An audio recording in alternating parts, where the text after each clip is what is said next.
সুপ্রভাত বন্ধুরা, কেমন আছো সবাই? আশা করছি সবাই খুব ভালো আছো। আমি মোটামুটি আছি, চলে যাচ্ছে আমার। তো আজকের ভিডিওটা একদম ঘুম থেকে উঠেই শুরু করেছি। তোমরা অনেকেই বলছিলে দিদি ডেলি ব্লগ দাও, ডেলি ব্লগ দাও। তো আজকে একটা ডেলি ব্লগ তোমাদের সঙ্গে শেয়ার করব। আর বাইরে হচ্ছে প্রচুর বৃষ্টি, ঘুম থেকে উঠতেও লেট হয়ে গেছে। আর উঠে দেখে অনেক বেজে গেছে, আর রান্নার দিদি তখনও আসেনি। তখন অলরেডি প্রায় 9টা বাজতে গেল। তো তখন আমি আর বুঝতে বাকি নেই যে দিদি আজকে রান্না করতে আসবে না। এত বৃষ্টি হচ্ছে বাইরে, দেখতেই পাচ্ছ তোমরা।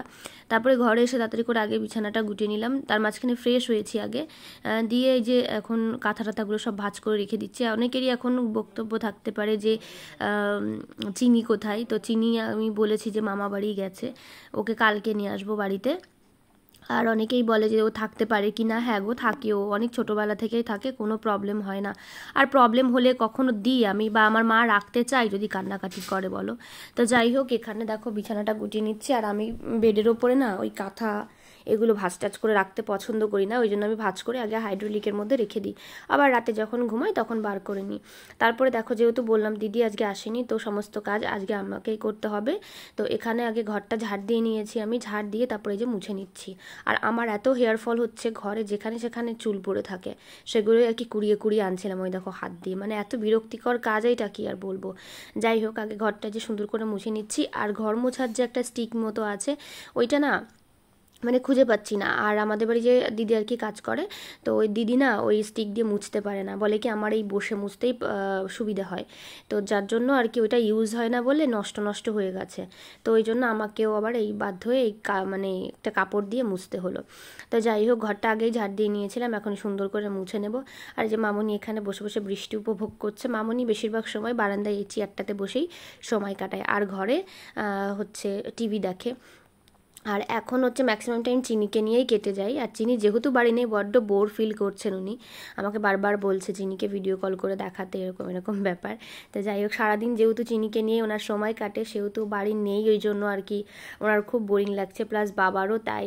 সারাটা দিন ওনার দুজনেরই চিনির সাথে খেলতে খেলতেই কেটে যায়। তো যাই হোক, এখানে আগে ঘরটা সুন্দর করে মুছে নিচ্ছি। তারপর দেখো চলে এলাম ডিরেক্ট রান্নাঘরে। ফ্রিজ খুলে দেখি কোনো সবজি নেই আজকে। আর বাইরে এত বৃষ্টি যে বাজারে এখন পাঠাতেও পারবো না। তো কি করব, দেখলাম ফ্রিজে একটা মাছের মাথা রয়েছে, তো সেটাই ধুয়ে নিলাম। আর এখানে এই যে ডালটা ঢেলে নিলাম, মাছের মাথা দিয়ে ডাল করব। আর হচ্ছে দেখলাম ডিম আছে, তো ওই ডিম রান্না করতে হবে আর কি। তবে ডিম মশলা দিয়ে করব না, একদম সিম্পল ভাজা জিরের গুঁড়ো দিয়ে একটা ডিমের রেসিপি আছে আমার হাতে, খুব ফেমাস রেসিপি। ওইটা সেম প্রসেসে সয়াবিনটাও করা যায়, খুব ভালো লাগে খেতে। তো সেটাই করব আর কি। যেহেতু বাজারঘাট কিছুই নেই ঘরে, ওই জন্য এই খুব অল্প কিছুই রান্না হবে।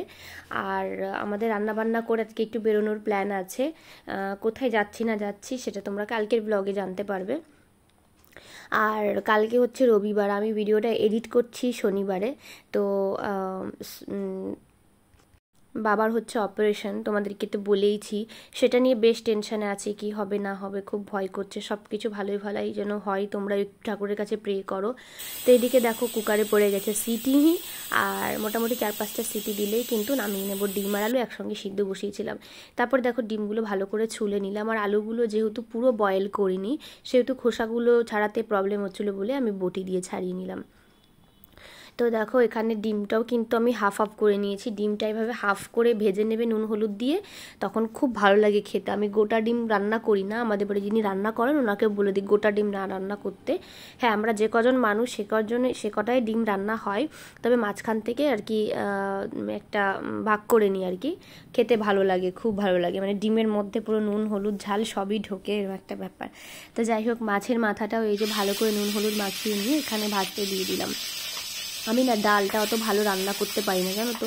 ডাল আমি খেতেও পছন্দ করি না, রান্নাও আমি সেভাবে করতে পারি না। আর ভাতটা বানাতে একটু প্রবলেম হয়।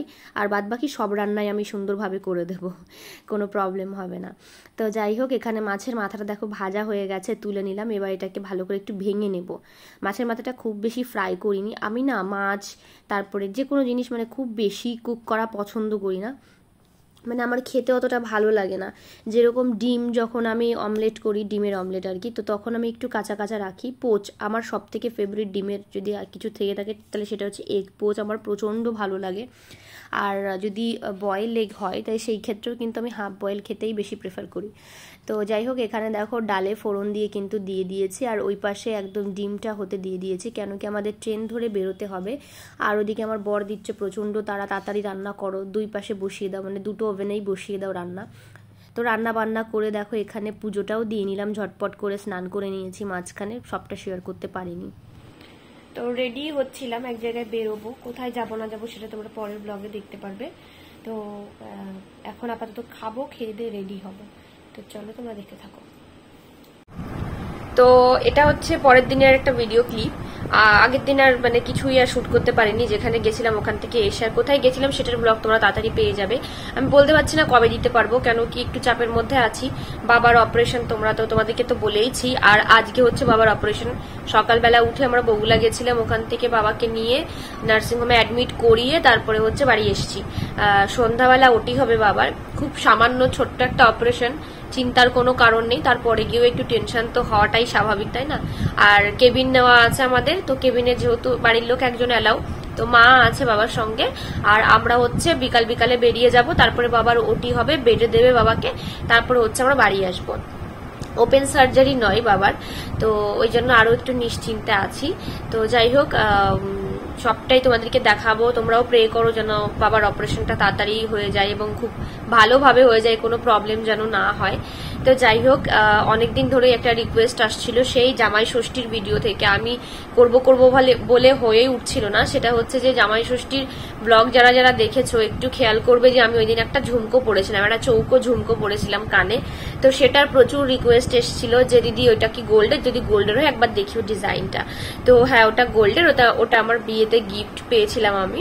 ওটা দিয়েছিল হচ্ছে আমার এক ভাসুর।